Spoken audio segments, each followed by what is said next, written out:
Reading children's stories is a wonderful bonding experience that fosters meaningful one-on-one communication with our kids.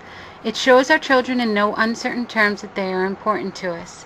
Reading aloud to them helps our children master language development.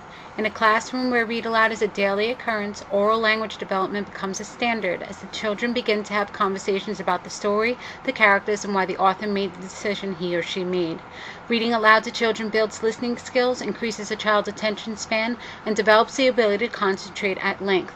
It develops children's ability to express themselves more confidently, easily, and clearly in spoken and written terms, while also developing and fostering a child's natural curiosity.